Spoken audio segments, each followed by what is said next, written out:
ผมตุลุงนันชัยวัฒนาคเสโนแห่งวัดพระธาตุดอยน้อยตำบลดอยหล่ออำเภอดอยหล่อจังหวัดเชียงใหม่มาปะกันย่ำแรงแถมเจ้าแถมแรงหนึ่งย่ำเจ้าตีสามย่ำแรงก็บ่ายสามห่างกันไปหน่อยวันนี้ก็มาปะกันตรงกับวันศุกร์ละเนอเนาะสถานพวกวันเสาร์ สุกเอาเราเสาเอาหน่วยนะทุลุงวามันของจองกันดีเนาะกรรมบักเก่ามาปะกันวันนี้ก็เป็นวันที่แดดเป่งเนอะ ต่างในนั้นเจ้าบดจัดดีเฮ้ยเจ้าบดจัดดีวันนี้งอมหน่อยเนอะพระเนนเขาก็ไปโฮงหามโฮงเฮนโมดหลวงพ่อก็ไปสุมากาลวะท่านเจ้าคณะจังหวัดครูบาอาจารย์ปุ้นที่วัดพระสิงห์ตุลงเฝ้าวัดคนเดียวปกลก สลาก็มาเปิ้นก็โครงเล็กก่อนแล้วละงบมดก่อนเงินมดอันนี้ อย่างให้กั้มเนาะแปะเปิ้นมาก็ปิ้นหนีเปิ้นโมนนี่ก็ย่างให้กั้มนึงเกินรอดินกระเบิงแปลงโฮงเนี่ยสลาก็ได้ย่างไปมื่นอยู่ อันนั้นวันนี้ก็มาปบมาป้ากันยำบ่ายยำแรงสาละทำยำแรงตุลุงก็เอาอันนั้นหน่อยเอานี่หน่อยมามาจ้ากันเนาะสถาเป็นกูเป็นกีมกันไปแดดเพะนะแดดเพราะว่าแดดแสลยเนาะ ตอนนี้แดดเนอหลายพื้นที่ที่ฝุ่นตกลงมาเนาะสถาญาติโยมทั้งหลายฝุ่นตกนาบางทีก่อนถนนปุดพองน้ำหอยน้ำนองพองนะแต่บางทีนี่ก็มันไขว่กันฝุ่นตกบัดโตฝ่าบางทีบางแห่งก็ยังใส่น้ำลำไยอยู่ใส่น้ำดอกอยู่อย่างบนดอยเนี่ยนะตกวันนั้นวันสวดมนต์นะครับ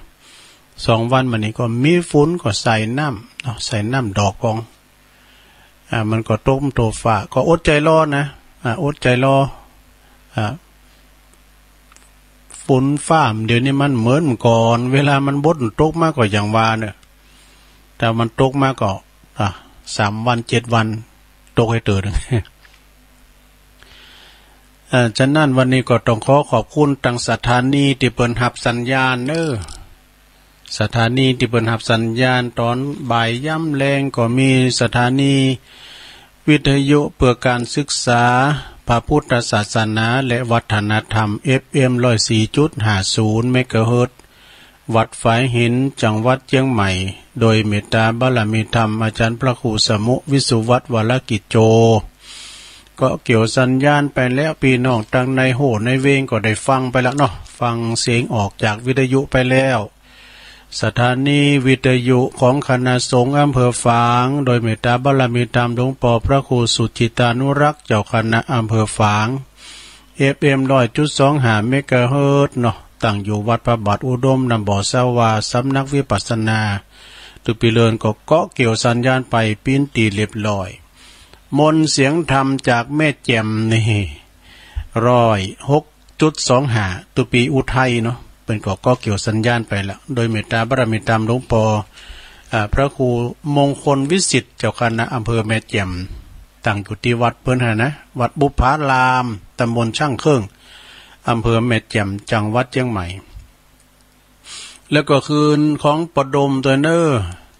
คืนของปดมเกาะบ้านทุ่งเลลิโอตั้งอยู่ที่บ้านป่าซักตำบลบ้านกลางอำเภอสันป่าตองจังหวัดเชียงใหม่ปดมประกอบหับสัญญาณชั่วโมงนึงเนอะ89.50นี่นะแถมบืดไก่ที่จะออกรายการไก่จะถึง4 โมงตุลุงก็จะล่ารายการป่ะนะจะล่ารายการว่าลาคืนเปิ่นกันเนาะบอกลาคืนเปิ่นก็ขอบคุณเปิ่นในกำหนึ่งประดมก็เปิ่นก็เข้าถึงทำปีการไม่งานไม่กินมีตาดินไหนก็ไปนะไปสั่งวัดสั่งว่าไปลมไม้ลมมือด้วยกันโดยเฉพาะก็เจ้าหน้าที่วัดว่าเจ้าของสถานีนะตีเปิ่นเข้ากับคืนสีขาวนะกินตาดินไหนเปิ่นก็ไปสดาญาติโยมทั้งหลาย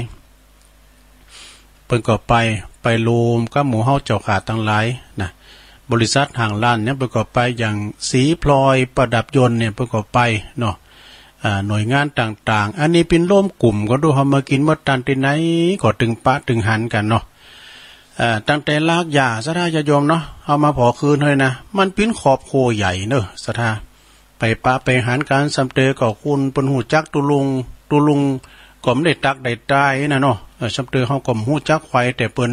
นเนี่ยจำเฮากะเฮาสำเตอก็จำเปิ้นมันหลากหลายเนาะก็เป็นขอบโคใหญ่เนอะตีเฮาไปกินไปตานตีหันที่นี่รวมกลุ่มกันได้นักก็พร้อมยังก็คืนวิทยุเนี่ยนี้จะไปกินหันไปตานหนีนะพุทธรวมกลุ่มกันได้โวยตึกอ่ะนะเพราะบุญคุณของเจ้าหน้าที่เจ้าของสถานีเนี่ยกะเปิ้นก่อหันความสำคัญการเผยแผ่สัจธรรมออกจากคืนสถานีวิทยุเลยเป็นครอบครัวใหญ่กินต้านตีหันตีนี่ก็ไปเนาะ98.75 คืนธรรมะเพื่อชุมชนวัดห้วยตองซักตำบลโขงเป้าเนอะโดยเมตตาบารมีธรรมอาจารย์ท่านพระครูวาปีวรมานิตเนี่ยเจ้าอาวาสเปิ้นเนาะและก็ท่านชวลิตชยวังโสเปิ้นเป็นเจ้าหน้าที่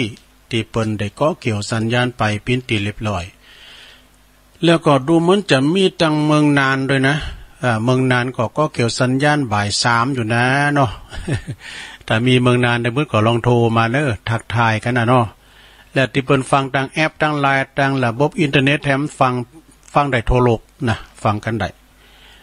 วันนี้ก็มาพบมาปะกันแล้วมันได้ไหวพระยังเนาะกลางวีกลางวันเฮาก็แล้วไปแล้วนี่เจ้านี่เฮาไหวพระแล้วหรอก็เดี๋ยวตุลุงก็จะมีอันนั้นอันนี้มามาจ๋ากันเนาะช่วยกันช่วยกันจ๋าเมื่อเจ้าเมื่อวันแต่ว่าพวกนี้เฮาก็จะเอานิทานอะไรที่แข็งที่สุดในโลกหลวงโอ้นได้เหรอ หลวงโอ้นนี่กันเต่งเต็กไหนก็ได้ตุมันตานป้นนี่เนาะตำรวจก็โทรมาเนี่ยตอนบ่ายนี่มันวางเนาะสายมันวางนะตอนบ่ายนี่สายมันวางอะไรแข็งที่สุดนี่พวกจะเล่านิทานให้ฟังเนาะวันนี้ก็เอาอันนี้มาไว้เกินเนอร์สดาญาติโยมทั้งหลายนี่เป็นหนังสือคำพังเพยคติธรรมคำคมคำพังเพยสุภาษิตโบราณ อันนี้ก็ของเมเดงเนี่ยกันนะที่เป็นอมตะนะเนาะหนังสือนี่นะรัตนาเพิ่นเขียนจื่อวันนี้แล้วนะโอ้แม่รัตนาพรหมใจยาเจ้าของเพิ่นทำได้ยินเพราะว่าเพิ่นไปขายโค ไปขายข้าวสารอยู่กาดเอาอันนี้มาไว้เกินบุญทำกรรมแต่งมันเป็นหนังสือหลิ่มหน่อยเนอะสถานเนอะหลิ่มใหญ่ก็เหมือนกันอย่างเงี้ยนะหลิ่มใหญ่ของเป็นของปครูอำนวยแต่อันนี้เปิ้นก็บอกว่าบุญทำบุญนำกรรมแต่งนะเนาะสถานเนาะมันเป็นกรรมพังเพยหมายความว่าอย่างใดอันนี้นะสถานบุญทำกรรมแต่งคุณเฮาเนี่ยเกิดมาใจกรรมดูกรรมที่มันแต่งอย่างเฮาเนี่ยเพราะว่าเฮาทำมาแล้วกรรมมันก็เลยติดตามเฮาตัวมาบางคนตุกไล่เข็นใจมาตั้งแต่น้อยบั่นปลายชีวิตมาได้ดิบได้ดีกับลูกกับเต่าอีกก็มีนะบางคนเนี่ยก็ตุกตลอดเต้าตายก็มีซะนะมันยังมาลำบากลำเหลือแต่บางคนก็เจ็บเนื้อเจ็บโตปิ้นไข่ได้พยาธิต่างๆได้โรคภัยไข้เจ็บมาเบียดเบียนบาสมบูรณ์กับเปิ้นยังสักเตอเข่าออกห้องยายนะก็บุญทำกำแต่งบางคนเนี่ยก็ทุพพลภาพเป็นคนพิกุลพิการอย่างได้อย่างหนึ่งไปนะก็มีศรัทธาญาติโยมแต่ว่าคุณพิการนี่นะศรัทธาเปิ้นว่าด้อยตั้งหนึ่งก็เด่นตั้งหนึ่งนะเด่นอย่างได้เพราะว่าเปิ้นมีความสามารถพิเศษนะแต่ก่อนนี่สมัยเลี้ยงควายด้วยกันนะศรัทธาคุณนั้นนี่เปิ้นเอาไม้เต้านะขาเปิ้นรีไปผากนึงนะเลี้ยงควายด้วยกันยิงนกยิงอย่างนี้แม่นกันนะสุมาเด้อ แล้วก็แป้งปืนนี่จะเนี่ยนะแป้งปืนกล่อมนี่นะเนี่ยมันเด่นมากเนาะคุณตีนมือดีแด่ๆนะย้ำจางแต่คอมันแป้งหมด มันด้อยตั้งหนึ่งก็เด่นตั้งหนึ่งนะแล้วไปมันพ่อสดาญาติโยมเนาะเอามาพอกะอันนี้ก็ขออนุญาตเนาะเพราะว่าคุณเคยก็เปิ่นดีพระอาจารย์เอาหลักปัญโยนันนี่นะเปิ่นมาจัดรายการถึงวันทุกวันอังคารเนี่ย นะรายการธรรมะเพื่อชุมชนเปิ้นก็พิการทางสายตาโอ้ยปรากฏว่าใจมันพิการเด้อใจสว่างสวัยทำผูกได้ไปเปิ้นกรรมนะสัมผัสโดย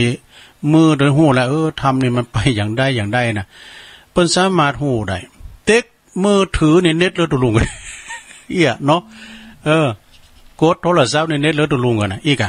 เนี่ยศรัทธาก็หันนะประจักษ์แก่สายตาแล้วนะศรัทธาเนี่ยบุญธรรมกรรมแต่งเนอะปึงแม่ว่าเปิ้นจะด้อยตั้งหนึ่งแต่เปิ้นเด่นตั้งหนึ่งนะอันนี้เปิ้นว่ามีความสามารถเฉพาะตนห้ามเลียนแบบเพราะว่าเปิ้นพิการทางสายตาเตดน้ำเตดทำในบทตัวเตดทำตัวโจกอาจารย์โมนเนี่ยฟังกันหรอถึงวันเนี่ยอย่างเปิ้นลินละครก้านี่เปิ้นได้หมดลินละครแล้วเปิ้นมีสองก้อกันเนอะ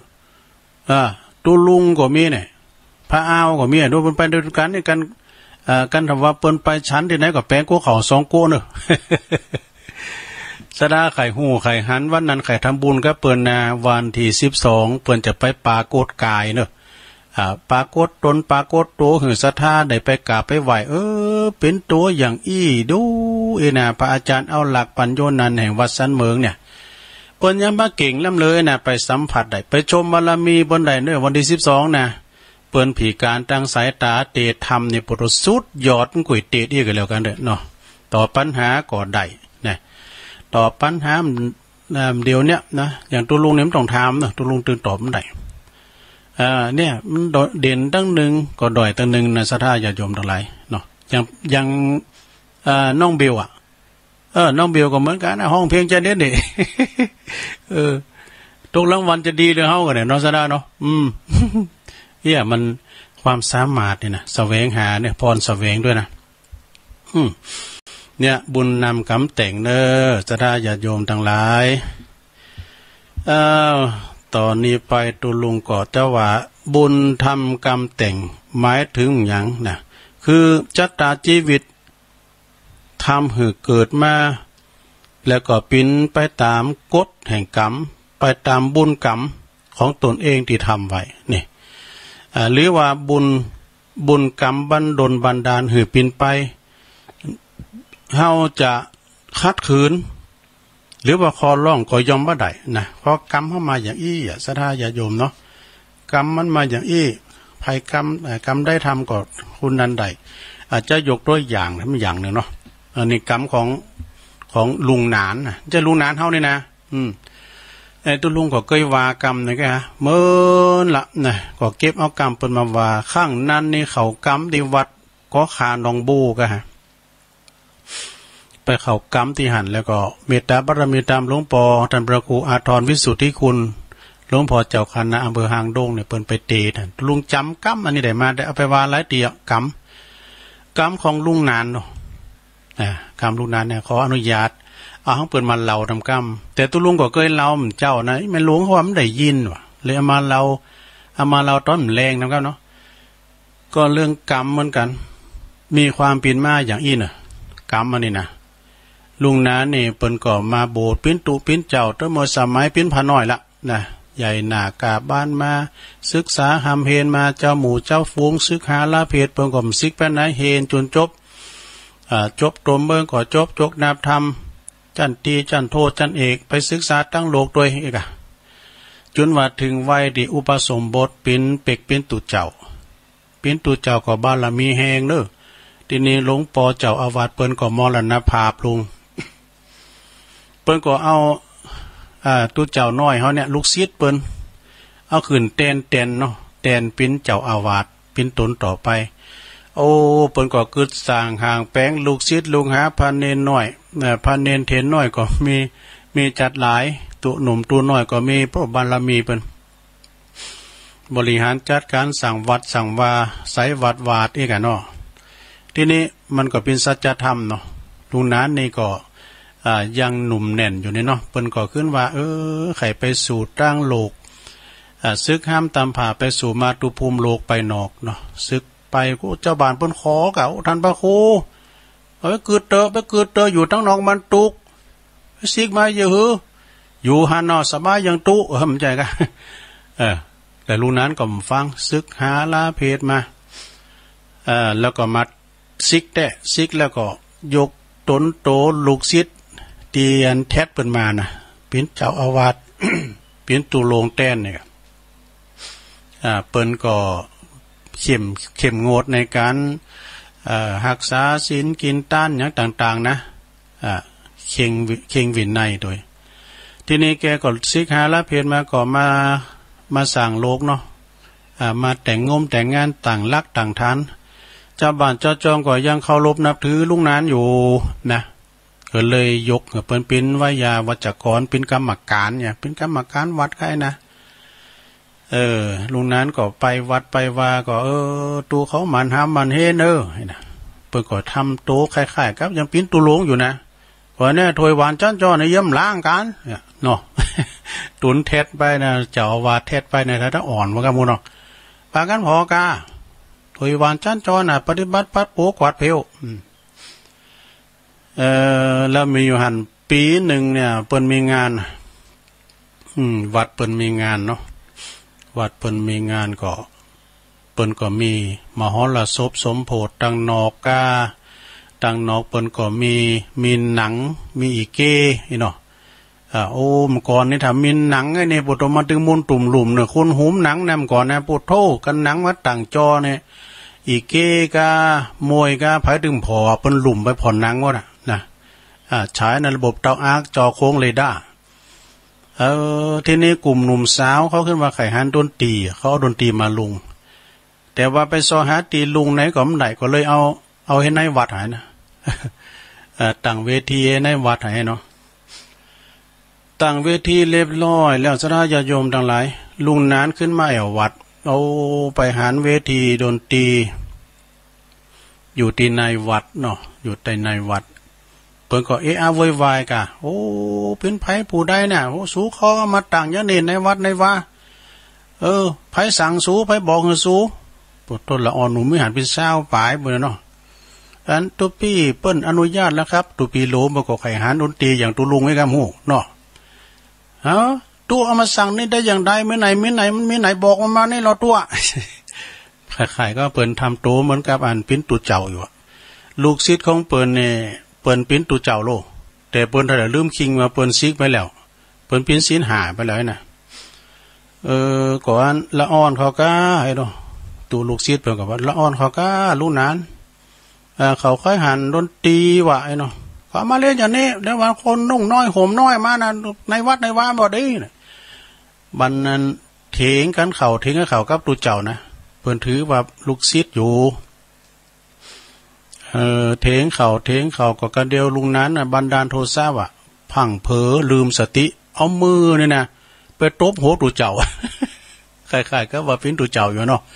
เอามือไปตบอันหัวตุเจ้าทำกลางคณะกลุ่มหนุ่มสาวเป็นสาวปลายเปิ้นหันหมดนี่ตุเจ้าก็มาจังวันนั้นก็ผ่านไปโดยดีเนาะเขาก็ลินดนตรีอยู่เองอยู่ม้ามมึนนานสดาเนาะเนี่ยครับเพราะว่าบุญนำกำแต่งรุ่นนั้นก็เกิดเจ็บโหขึ้นมาว่ะ2-3 เดือนเนี่ยก็เนาะเจ้าว่าอ่านนะคนลุงก็ฟังไปมื่นแล้วนี้ฟังอาจารย์พระครูหลวงพ่อก็ลุงนั้นก็เจ็บโหว่ะโอ้ไปอันไปบักไปบุญที่ในก้าไอ้กันเนาะไปถามหมดถามหมอก็มีสาเหตุใดว่าเป็นจะใดลูกหลานก็เอาไปหงยาโอ้เป็นว่าเป็นเนื้องอกในสมองว่ะดูนี่เนี่ยนะถ้าจะเป็นกรรมนะน้องสดาเนาะลุงนั้นก็เจ็บโหขึ้นมาโตทรมานขนาดนี้นะเพราะว่าจะเป็นกรรมจ้าไอ้นั่นนะสถานเนาะอันนี้ก็เอามาเล่าสู่จู้กันฟังเนี่ยบุญนำกรรมแต่ง ของแม่แดงเนาะเปิดเอาหนังสือมาเหอะอันนี้ก็จะไปประมาทเนอสดาญาโยมถามนับถือผ้าเหลืองเปิ้นว่านับถือตูเจ้าก่อนนับถือผ้าเหลืองถามนับต่อเฟิงก่อนนับเม็ดเข่าให้นับเป็นว่านะเลืองต่อไปสดาญาโยมทั้งหลายบุญทำกรรมแต่งแล้วเอาอย่ามาว่าแถมบ้านนอกคอกนาดูไม่จะได้บ้านอันนี้เส้นเนอะบ่ยาวอย่างเฮาทั้งหลายเนี่ยสดาบ้านนอกคอกนานะ โอ้คุณบ้านนอกคอกนาน่ะมันก็เข้าแนวในเวงนะมันก็เข้าในกรุงนะอย่างตุลุงแล้วกะบ้านนอกเข้ากรุงแคบหายด้วยนะ ไปไหวพระเจ้าทำบุญนี่ก็เอาไหวหิมทั้งเปิ้นน่ะแต่นี่ลุงมาเนี่ยหายเชฟโอ้กูได้เตียวตีนเป่าปีคืนน่ะปูน่ะอ่างท้องวะน่ะวันนั้นไปตัวท่านพระครูสมหวังน่ะอีฮือเดียน่ะปุตโตเข็บผมใจงามน้องเกือบอันรองเท้าผมใจงามนี่เนนมีหันตุนเนนเฮาเนี่ยนะมาไปตัวกันไปได้บุญบ่น่ะดูโอ้มันนั้นมาตะห้อนตีนน่ะเขาก็งอมไปงอมมาอันหมูนั้นเพิ่นก็ถ่ายรูปเนาะถ่ายรูปหมูอะไรหลวงพ่อเข็บหายแล้วรองเท้าหายเลยเขาก็งอมไปงอมมาเนาะรถก็จะออกแล้วนี่เน้นไปได้บุญบ่น่ะดูโอ้ก็เขาก็เพิ่นห้ามเอารองเท้าคืนเนี่ยพระยังซุบขึ้นไปบุญมาปัดเอาเฮาไปเนี่ยดีมที่บ่ได้ว่าเฮาสถาบันนอกคอกนาเป็นกรรมพังเพยกรรมบักเก่าเนอะสุภาษิตโบราณ ก็หมายถึงชนบทนะบ้านนอกคอกนานี่นะคุณสื่อตีบ่ข่อยหูเลืองลาวยังอยากตีอยากนี่หรือว่ายกย่องยกย้อนซ่อนเงื่อนเนี่ยมันหูเลืองนะยกย้อนซ่อนเงินห้อมหูเลืองเนาะแล้วก็แถมกรรมหนึ่งนะสระแถมกรรมหนึ่งเป็นบอกว่าบัวบ่หือจำน้ำบ่หือขุนอันนี้เป็นกรรมพังเพยสุภาษิตโบราณเนอะสุดท้ายเนอะเราฟังกันบ่อยๆนะบัวบ่หือจำน้ำบ่หือขุนนะแต่เรามีพิษเทงกันอย่างนั้นสระตกลงกันโดยสันติวิธีนะจะไปพิษพ้องมองใจกันหือก้อยก้อยจ้ากันในไปใจอารมณ์เนอะสระเนอะไปใจอารมณ์เข้าหากันหือมีขันติแล้วก็ตกลงกันโดยสันติวิธีจะไปหน้าคึงหน้าคิงใส่กันเนาะคอยคอยจ้ากันเนอะสระเนอะคอยคอยจ้าคอยโตคอยลมกันไปคุณเฮามันปินโตมันกันโมดะว่าเปิ้นว่าตัวตุลุงก็ปินโตปินสุยนะสุยตั้งดีเนาะ เนาะเปิ้นก็บอกว่าบัวแรงน้ำว่าใจยังไงบัวไม่ให้ช้ำน้ำไม่ให้ขุ่นก็หมายถึงค่อยพูดจากันดีๆวะนะค่อยค่อยจากันปรา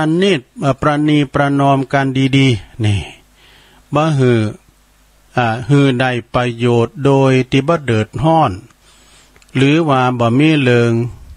ลาวยาวเรื่องลาวยังรุนแรงเนี่ยคือมีความปลองดองหักไข่สมานฉันท์ตกลงกันได้ดีบ่หือมันแตกเล่ากันเนอะสดาเนอะยังก็ตามนะเนาะสดากันเวลาเฮาม้างใจกันไปแล้วนะปุ๊บโตมันจะเข้าหากันยากเนาะสดาน่ะปีน้องกันนี่ก็เหมือนกันนะปีน้องเหมือนกันกับเวลาพิษกันเนี่ยบางทีนี่ปุดท่มพรหน้ากันก็มีนะเนาะแต่ว่าในตุลุงเอานี่มาวากรรมรู้เนาะเรื่องขี่นะสุมาเด้อขี่พึ่งขี่จิขี่ข้านขี่จวนตีขี่แพร่จวนตีขี่ขอขี่โลขี่ไข่ขี่ม้าเนี่ยสุมาเด้อต่อไปยังมีทั้งอยู่อเนคารมนะอันนี้เป็นหนังสือของข้อคิดคำคมคารมตุลุงธรรมนี่พระครูพิสุทธิ์ธรรมสุนทรตุบิลงสมปานจังหวัดบ้านใหม่กระหม่อมทองนะตำบลนครเจดีย์เปิ้นมอบให้ตุลุงมาต่อไปนี่เป็นขี่หยังเอาลองฟังบ่เนาะขี้ที่คนบ่ปรารถนาก็คือขี้ยาขี้เหล้านี่ขี้เหล้านี่นะขี้เหล้านี่มันบางคงมันก็กินแล้วดีนะซะดาก่อนเนี่ยพี่ตายปอกันกินเหล้าเนี่ยดีเอาคอเนี่ยก็หือมาแล้วพอดื่มเดินด่าเนาะกินเหล้าแล้วดีแหละปวดใจกว้างยิ้มอยู่ซุยๆเฮ้ยเฮาไข่หือปอเมาเหล้าทุกวันวะ สมัยเป็นเหล้าอ่อนนะก่อนเฮาก็ยำเพิ่นเนาะเฮิรนก่อนมันยกสูงซะดามันยกสูงเปิ้นหือเอาโง่แหลงทั้งปืนโง่ล่อมันมีเนาะไปยำเหมือนปอยำแอวกะปวดรับคำตีนก็มีนะมันจะไปซ่อมมัน คือยำเข่าก็ยืนดักวิทรับคำตีนคือว่าเปิ้นรับเอากอยหย่องออกมา โหพี่ว่ามันรับด้วยว่ะวายไปยำแท้มีหันเตือนเนี่ยซะนะ ป่องเนี่ยมันหน้าต่างเนี่ยป่องก็คือหน้าต่างมันมีสีอะมันมีสีแล้วเปิ้นฮับงับไปกันเนาะก้อนก่อมใส่เขาก็ยางย้ายเนาะอย่างย้ายไปยำก็ปะป่องแล้วก็ป่องเนาะขายก็วอมรูดับรูคอหิมฮักดูโอ้พออ่านไปแต่มาโบดโหหิมดีกะเขานั้นน่ะให้บ่คืนน่ะโธ่เขายังจำได้อยู่นะให้จะคือกล่อมคืนน่ะพี่ตายแม่อีแม่ก่อนปุ่นน้ำลายแสบปากคนได้มันยังก็ได้แม่จุดบ่หายอ่อนหมดอ่ะเขานั้นนะปวดโธ่หิมปิกบันเก่ากันนั่นโอ้อู่เรื่องขี่เหล่าจะไปเรื่องปุ่นขี่เหล่าขี่ยาขี่เหล่าน้ำเจ้าว่ามันดีนะสนาเนาะต่างโต๊ะต่างเต้นเก็บโต๊ะเก็บเต้นเก้าอี้มานั่งแล้วกับเขาหมดอ่ะนี่อย่างตุลุงวานะเอาไปต่างสัก2 กล่องเราบ่รู้ไอ้นะไอ้นางเงี้ยมันดึงแล้วก็เขาหมดอ่ะไอ้กุ่นหมุนหมดอ่ะที่เปิ้นผูกนิกไทยก็เกือบเหลื่อมมาก็มีทางอ่ะจี้ไม้จี้มือก็เปิ้นมายกอันโตอันเต้นน่ะสะดาเอ้ยก็มันก่อนแรกก็ไอ้กุ่นหมุนหมดอ่ะอันเหล่านี่นะตุลุงก็ลืมไปแล้วก็สุภาษิตเหล่าคำกรเหล่าแต่แม่ใส่ทองในเปิ้นจำได้ดีตุลุงก็ลองว่าว่ากันนะสุมาเนี่ยกันละวามแรงแต่ๆนิ่มไหนนะขี่เหล่าเซี่ยวเนอะเปิ้นมีคำกรว่าอันสุราเมรัยใช่น้ำเปล่าอย่ามัวเมาดื่มเล่นเช่นน้ำฝนนี่ไม่ว่าเหล้าหรือเบียร์พาเสียคนประสบผลกับความชั่วมัวหมองใจหมดค่าเหล้าเท่าไรไม่เคยหวั่นรอถึงวันชีพดับเพราะตับแข็งเนี่ยมนนะ หากวันไหนไม่ได้กินแทบสิ้นแรงคอทองแดงอย่างฉันรอวันตายเนี่ยโอ้คุณเฮาปีหนึ่งนะสทายาโยมเจวาคิวแหละตายกับเหล่าไปจะร้ายนะกำตายกับรถกับลานะสำเตอมันเมาเหล่าย่ะมันใจใหญ่อ่ะสะดาเอ้ยการมันได้ใส่เมื่อแล้วนะปุถโธอันจ้างตอหมูเนี่ยมันใจใหญ่อ่ะคำก่อนนี่ไปกินเหล่านี่มันแปะกันมาก่อนดูไปคำเดียวปุถโธการมันได้ตีแล้วมาแปะมาจดบัญชีเขาเนอะนี่ใจใหญ่นี่ต้องพูดว่าเหงาสุกตัวกับอย่างไก่พิ้นหาเปิ้นว่ามีตัวถึง6 อย่างอันสุราเมรัยภัยเสพติดพาชีวิตมืดมนจนฉิบหาย1สินทรัพย์ของตนนั้นพลันวอดวาย2อาจตายด้วยทะเลาะเพราะความเมานี่3เจ็บป่วยด้วยโรคาพยาธิ4ถูกตำหนินินทาพาอับเฉา5หน้าด้านหนักหนาเวลาเมา6โง่เขลาปัญญาหดหมดสิ้นดูบ่ดีสักอย่างเดี๋ยวขอเซลตุลุงโตอยู่ว่าบ่ยานย้ามงอนโตมก่อนว่าเฟว่าอันน่ะมันเลี้ยวไปแล้วไอ้เนาะมันป่วนกรรมอะไรนะเนาะถึงไหนขี้ที่คนไม่ปรารถนาก็คือขี่ยาขี่เหล้ามันจะว่ามันดีนะดีอยู่เนอะแต่ว่าไปกินหนักลำไปกลางซ้ายก็ย่างให้เนอะนะเนอะเอาขี่ที่เปิ้นขี่กินกับเขาก็คือขี่ปลาขุมปฐมกาขี่ปลาเนี่ยนะเขาว่ากินอย่างน่ะกินเขากับอย่างขาเปียนะขี่ปลานะ ขี่ปลาขุมแล้วก็ขี่ทับทุ้มคือขี่ตะกอนนี่ขี่ตะกอนนี่นะขี่เอาแต่นอนในขี่เศร้านะเพราะว่านอนขี่เศร้า ขี่ตีตามตัวเฮาคือขี่ไข่แล้วก็ขี่เตาไฟก็ขี่เตา ขี่เตานะแล้วก็ขี่ตีเปิ้นเราขี่ปากปิ้นขี่ปากเจ้าบ้านปิ้นหยังก็ตามแต่ซะได้เว้ยถ้าปิ้นหยังก็ต้องทำใจนะปิ้นปอหลงก็ตามปิ้นผู้จอยปิ้นอบตปิ้นตูเจ้าปิ้นตูหลงมันถึงปิ้นขี่แล้วปิ้นซ่องใส่เหยื่อเพิ่นว่านะให้ก็ไม่หันเนาะดีก็ไม่หันเนาะจะปิ้นจะตายก็มาหาเปิ้นหันเนาะ มันเลยมีสปะได้บัดวันนาจิตตังมันถึงเหมือนกันสักอย่างซะนะ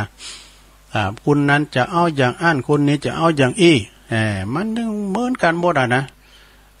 เพราะว่ากันเฮาอยู่ในจุดนี้แล้วก็ต้องทำใจ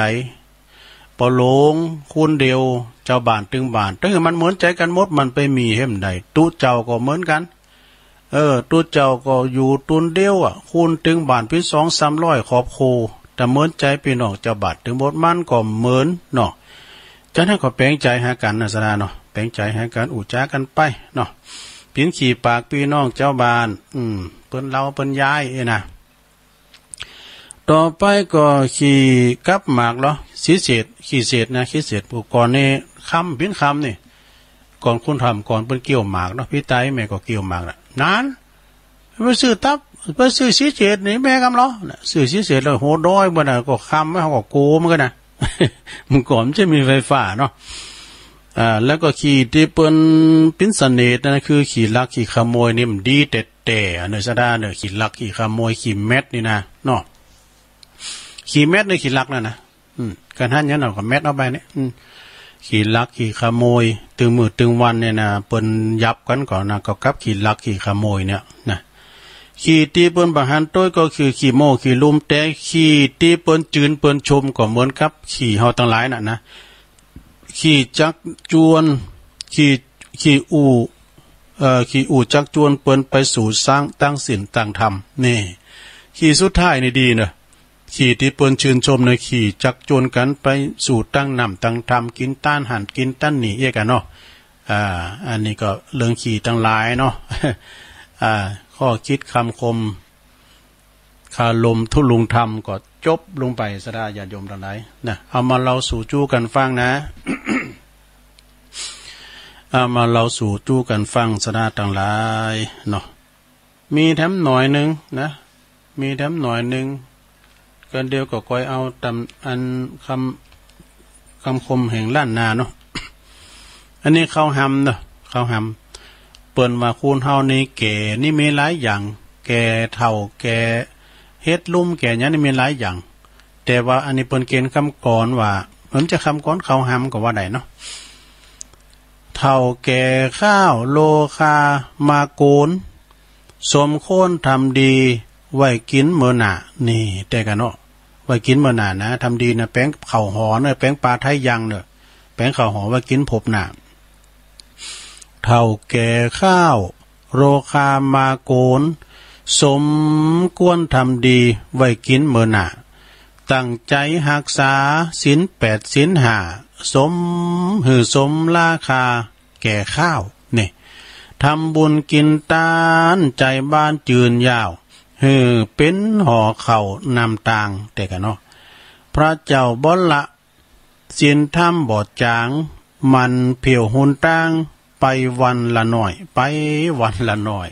ขอบคุณเด้อที่เพิ่นเอามาสู่จู้กันฟังนะสดาญาชมทั้งหลายนี่เป็นลักษณะเนาะลักษณะที่เฮาได้กินได้ทานจะไปเฒ่าแก่เฒ่าได้ดอกจะไปเฒ่ามันได้เพิ่นว่านะขอหืออันเฒ่าลูกหักล้านหักเนี่ยนะก็เดียวกันเนอะเขาแล้วเนี่ยตัวลุงเอาไว้นี่ได้ไม่ได้นะมินี่แค่ค่ะเป็นมีกรรมขวัญกรรมคมกรรมก่อน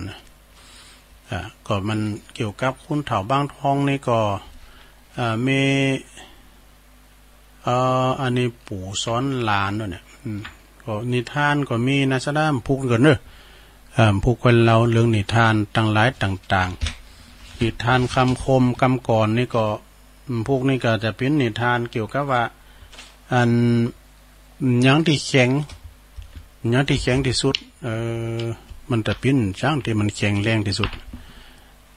พวกก็ลองฟังพอเนอร์สถานเนี่ยขอของไม่น้อยก็ปะมันถึงอันนี้ก็เดี๋ยวเขาติ๊กว่าจะดีนะ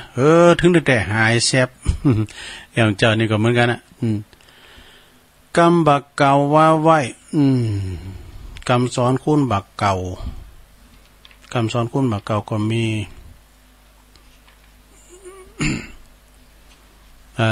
เปิ้นว่าอู่ตีคนถูกคนอู่ถูกตีคนถูกคนอีกอะเปิ้นว่าอู่เลิงซื้อเลิงขายต้อง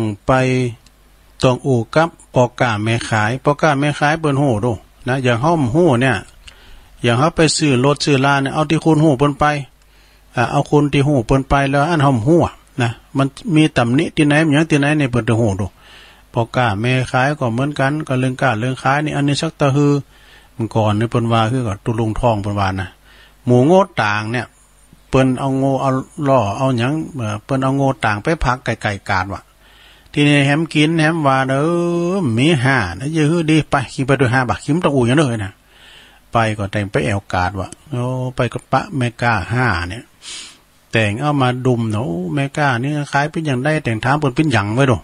คือเดี๋ยวกูมันก็มันแต่งเอามาดุมเนี่ยเอา5มาดุมกำมาดุมเนาะกูมันก็แต่งเอาจู่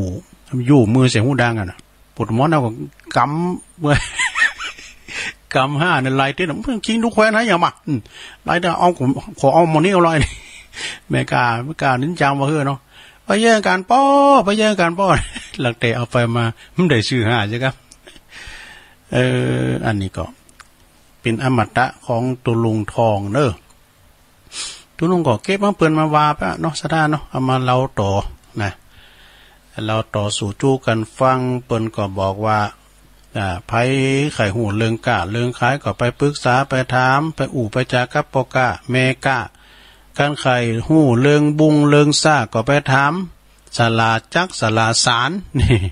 สลาจักสลาสารนี่เปิ้นแป้งเปาะแป้งปุ่มแป้งบุงแป้งกุยสารได้หมดเนาะก่อนนี้ปุ่มนี่ก็หยังนะซะนะเปาะก็หยังอ่ะเนาะอันบุงก็หยังบุงนี่เป็ดนั่นน่ะอันเดียวกันน่ะบุงกับเป็ดอันเดียวกันน่ะอู่เรื่องเวกเรื่องการก็ไปอู่กับคุณหมันเด้อคุณคักคุณหมันนี่ถึงหมันเด้อนะมึงก่อนนี่ถ้าว่าไผคักไผหมันนี่นะเพิ่นได้แหวนขยันจากเนี่ยในโรงครับพญาจอมเมืองครับจ้ะน่ะเพิ่นได้แหวนขยันกันโลนะกันว่าไผคักไผหมันนี่นะอู่เรื่องซอยเรื่องหันก็ไปต้องไปอู่กับ เจ้าสวนยาน่ะเจ้าสวนยานี่ซอยยาเนาะมก่อนแนวหันเปิ้นซอยยาเนาะเปิ้นจะมีตังมีโตไอ้น่ะลุงเนาะมีตังมีโตเปิ้นก็จะซอยยานี่เซ็ตเอาโตยาคืนเนาะนี่กะ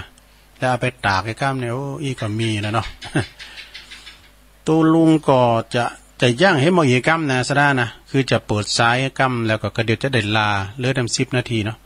จะได้ลาตั้งคืนงานของปดมนะเดี๋ยวจะไม่ลืมบอกตุลุงนะตุลุงมันขี้ลืมนะ เดี๋ยวนิ่มลืมละเนาะคือว่ากระเดียวคอยบอกลาคืนของลุงดมเป็นอุตสาถวายเวลาถึงชั่วโมงกันนะเนาะสำหรับข่าวสารงานบุญของพุกเจ้าจะมีเจ้าอยู่เน้อตุลุงนะ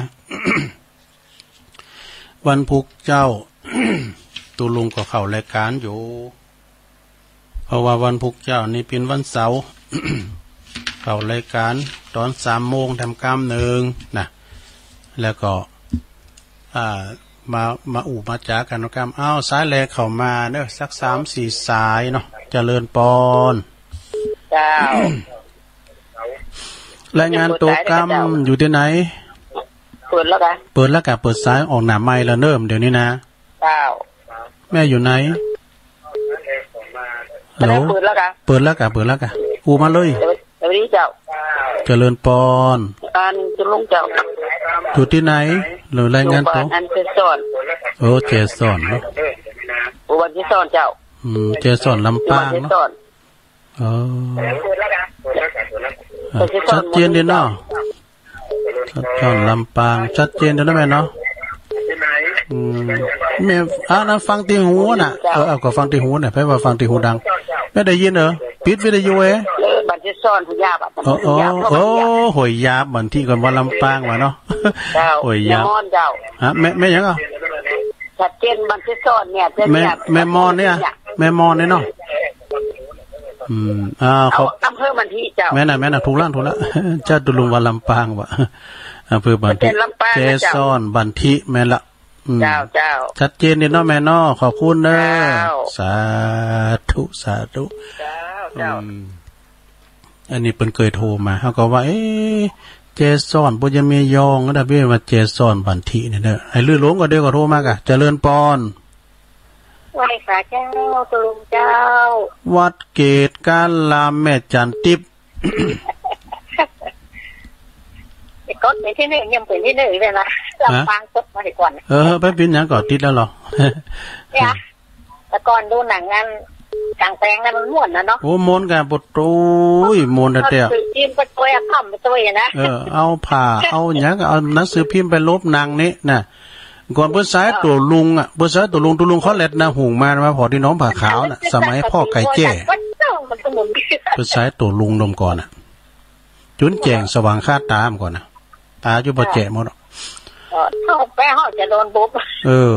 โตโมนแต่ก่อนนะกันหนังมาต่างจอเลยถึงโมนน่ะกันนั้นขายยาซ้ำห้าแล้วโตโคซุกมันขายยานะถ้าหากว่าผมขายหมดโต๊ะนี่นะพูดนี้ต่ออีก1 คืนบุเท่ารุ่นกันนี้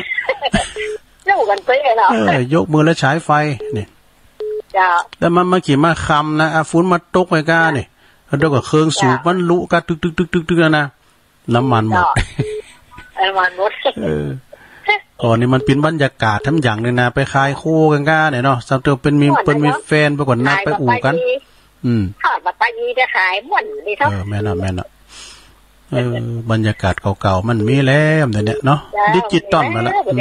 ยุคดิจิตอลมาแล้วหนังโฮงยังไม่ได้ดูเลยนักการก่อนในบริการภูนวีภาพยนตร์ทำการเสนอฉายอันนี้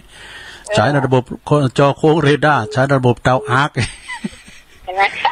สรพงษ์จารุณีนะบุตรโต้มก่อนสมบัติอรัญญาอย่างนี้นะเขาจำเจ้าอย่างไอตีนะให้ดูมาดูมือมตีเพ่หูจักตีท้องอ่ะพี่น้องบ้านเฮามาพอหนังกันโมนเนอนี่เพิ่นจะสายแล้วปาดโน้นโคไม่สังคำขอบคุณแม่จันติบเนอเจริญปอนเอาเดียวมาแล้วนักร้องน้องเบลครับวันนี้ฮ้อนเนาะตู้ลุงฮ้อนนะเนาะวันนี้ฝนตกแก่มีฝนเหรอรอนี่มีก็มีมันแดดแฉลน้ำเดี๋ยวนะโอ้รักษาสุขภาพแทนน้ำหนักๆเด้อแม่นแล้ว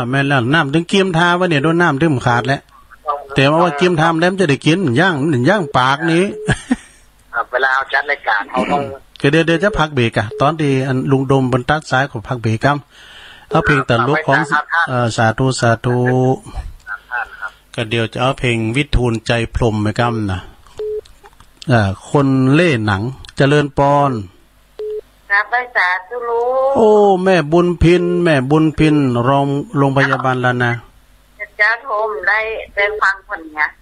เจ้าได้ไว้ค่ะจะสู้ลุงมาเนอะดีกะนี่วันรับอีกดื่มมาพี่ลูกเปิดบ้านก่อนนะลูกดีกะมาต้องลูกกันแน่นอนทั้งเก้อมาได้จะได้ไว้ค่ะต้องแก่นอนไหวก็ได้ไปยั้งเลยนะสู้ลุงไว้อันวันตรวจอันนั้นน่ะว่าปรุงสังขารน่ะได้โมนนะพอเล่งลงว่าเอาแต่ตัวมันโมนนี่นะเอาไอ้กำเนาะมันม่วนดีรู้เนาะฟังตู้ลุงอยู่เด้อสาธุพวกนี้ก็เจ้าไหวพระรับศีลกับพวกนะไหวพระรับศีลโยงขบาทนี่วันเสาร์เจริญปอนครับผมท่านใดจ้าป่าเต้นเมืองจีอ่ะครับผมโอ้มาแล้วปีนั้นเป็นน้ำเจ้านั้นดิบเนาะนันดิบครับผมเมืองจีป่าเต้นเมืองจีมาแล้วแต่นี่อะไรใส่แล้วมันฝาดเด้อน่ากะมันฝาดมันดูจะขอขาผ้าไปงงด้วยดิใส่กันก่อนนี่มันกินแล้วกล้วยหมูด่ะมีพองโอ้ลูกคิดเข้ามาเบื่อเนาะแม่น่ะลึกลงวะดินั่นลึกลงหรอขอบคุณเนอะเป็นนานเนอะเป็นนานดิบป่าเต้นเมืองจีเนาะโอ้ขอบคุณเนอะผู้ก่อโทรมาแถมป้องกันร้อนแล้วโอ้ดีละสาธุ089955650เมืองฝางอย่างมาเด้อเนอะตั้งแม่เจียมก็ยังมาโทรกันเข้ามาได้เด้อช่วงแรกนี่นะสถานนะโทรกันเข้ามา0กันไปเลยเนาะก็เดี๋ยวมันจะไปห่างตอนชั่วโมงที่2นั้นซ้ำห่างเด้อกันว่าเวลาต่างงานของประดมแต๊ดไปเลยนะของประดมก็ดี มันเต็ดไปแล้วก็จะห่างไปหน่อยแล้วก็ตั้งแม่แจมถ้าว่าตั้งต่อเฮ้อแม่แจมถ้าเพิ่นฟังก็โทรมาได้เด้อตั้งเวงน้องหล่องก้ามซะเนี่ยนะโทรกันบ้านหุ่งก็ดีนะ0899556506ในวันผูกเจ้านี้ก็จะเอานิทานเรื่องอะไรที่แข็งที่สุดนะมันเราสู่จู้กันฟังเนาะพวกนี้เพราะมีรายการเนี่ยนะเพราะว่ากิจกรรมมันหลายไหวพระดูรับศีลดูอ่านและจื้อให้หน่อยนึงนี่กันเนาะประกาศข่าวสารงานบุญนี่นะก็ฟังไปเด้อก็จะสรรหามาเนาะศรัทธาญาติโยมทั้งหลายเจริญพรไหวสาจะดูโอ้แม่จันเรือนใสมาแล้วเสียงงานนี่ขึ้นมาเหมือนพ่อบุญมีล่ำเลยจ้ะได้กะเหมือนพ่อบุญมีได้กะเฮาบ่รักตักอ่ะนะฟังบอกเลยว่าไผเป็นไผอ่ะแฟนรายการตุลุงมีสปาดูตึงรักญาติตึงปอคูแม่คูขโมดอ่ะปิ้นกันเองเดี๋ยวครอบครัวใหญ่นะแม่จันเนาะจ้าฟังกันไปปิ้นกันเองนะต้องไปเกรงใจปิ้นกันเองยังก็มากันโอ้เขาได้ยิ้มใส่กันก็เอานั่นน่ะโอ้เฮาฮู้จักกันก็พอย้อนคืนน่ะยิ้มแย้มแจ่มใสปิยวัจจะอุโมนจาวันใส่กันเนาะเป็นนั่นญาติธรรมมันปีน่ะเป็นญาติธรรมเนี่ยพลังเจ้าพุทธวันนั้นก็แต่งสูทขาวกันไปกะคืนสีขาวต้องเข้มแข็งคืนสีขาวต้องเข้มแข็งเป็นพลังอันหนึ่งเดียวเนาะเข้มแข็งยิ่งใหญ่เลยแม่น่ะพุกแดงโอ้ขอบคุณนะแม่เด้อสาแม่จันเรือนใสเวงตาการโอ้เข้ามาใหม่เข้ามาใหม่เจริญพรไหว้สาเจ้าตุลุงแม่อมรบอกเจ้าอันนี้แม่ฟังอยู่ถ้าจะโมงที่2จะมาได้ยินละโอ้อันนี้ฟังของปดมเนาะเจ้าอันนี้ดีกะเขาเดี๋ยวโทรมาแล้วก็ดีละเจ้าได้ฟังแล้วฟังกันเสร็จต้นมาแล้วตุลุงอันนี้ไปไหนได้ฟังตุลุงอยู่เด้อดีละวันนี้ก็ม่วนดูตุลุงอู้ก็นะมันปลอดโปร่งเหมือนเจ้ามันลงดินะเจ้ามันลงสมองดิว่านี่อย่างที่ไหนก็มาอู้กันนี่อันนะคะอันนี้ก็มีอยู่เหมือนกันเอามาได้อู้มาได้เอามาออกคือตุลุงฟังแม่เนาะถ้าอู้กันตั้งดีดุมจะเราขวัญกันเนาะมีอะไรดีก็อู้อู่กันโมนอู่กันงานเนี่ยเป็นหนึ่งเดียวจะลกไปก็โมนกันไปเป็นกำลังจิตกำลังใจได้กันไปตั้งดีแม่เนาะกำบักเก่าบัลลังฟื้นขึ้นมาก็โมนดูมันคำเดียวจะเอาอันเรื่องหมูกุดหมาแหลดมาฟังเนาะชั่วโมงที่2หมูกุดหมาแหลดมันเป็นคำพังเพยหรอพูดจริงๆคือหมาไม่ย่ำก็รู้หมาเขาซุกยังน่ากะหมูได้กินแค่เรียกว่าคนท่าตะกอนอ่ะแม่นะหมาได้กินข้าวซุกขอบคุณนะแม่เนอสาธุโอ้ขอทำสายหนึ่งเนอขอทำสายหนึ่งเจริญปอนโอ้ไอโควิดมาเป็นสายสุดท้ายตอนช่วงแหลกเนาะแต่เจ้าก็ติดตามเจ้าได้ปล่อยให้สายไกลเพิ่นโทรเข้ากันเลยฟังเหมือนกันนะโอ้ดีกะโดยหลังทำวันนี้ไม่ได้ไปการกันเลยได้ฟังตุลุงไอ้กับว่าพวกเจ้าจะได้ไปพ่นแม่นะแม่สารลำไยผู้พลสารลำไยเนาะพ่นเปิดตาดอกมันนะกะ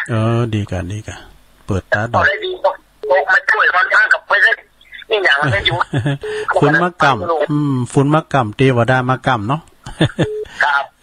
ประหยัดกับไปประจำโอ้แต่กะโทษแต่ยินมาตัวแต่เอาอยู่เนอฝุ่นน่ะมันจะย่างเด้อหรอครับแต่วันผู้ฟังตกเราจะพ่นเปิดแม่พ่นแล้วตกมาเจอเป็นกำลังใจให้ทุกคนเลยนะครับขอบคุณเนอปีไอเฮาเนาะไอโควิดสาธุนี่เป็นเกษตรกรดีเด่นเนอะอันนี้นะ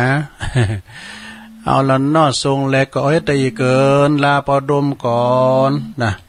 ลาคืนปอดมก่อนก็เดี๋ยวก็โทรมาทำเนอะสถาเนาะจ้าเติมตาเตอกันเดี๋ยวก่อนพักเบรกกำเดียวเดี๋ยวจะฟังเพลงตลกวิบทูลใจพรมคนเล่นหนังเนาะเอาตีก่อนเนอะเจริญปอน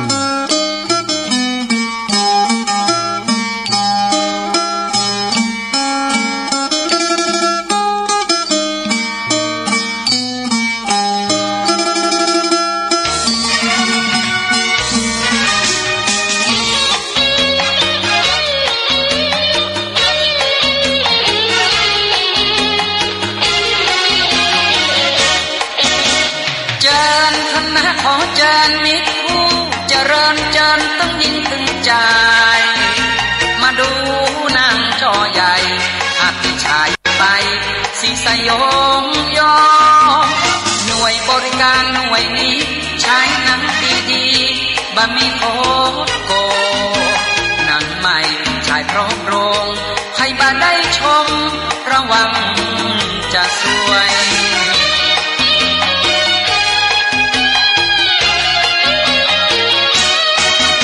รอบค่ำของคืนนี้อย่าลืมแล้วก็อย่าพลาดอย่าละโอกาสอดีตงามชมภาพยนตร์จอยักษ์จอใหญ่ปักหลักฉายให้ได้ชม2เรื่องควบภาพยนตร์จีนเชือดนิ่มๆควบภาพยนตร์ไทยไผ่สีทองภาพยนตร์ของเรารับรองแน่นอนบู๊ดูมันทันใจเยี่ยมคฤหดโคตรของความมันยิงกันกระจุยลุยกันกลางตลาดยิงกันจนยอดประกาศเฮียเบอเนี่ยอู่ไทยสุนันพี่เลิงขอโทษครับขอโทษอย่าชมคืนนี้8 ทุ่มตรงณสถานที่ว่างข้างป่าเหี้ยวบ้านเฮา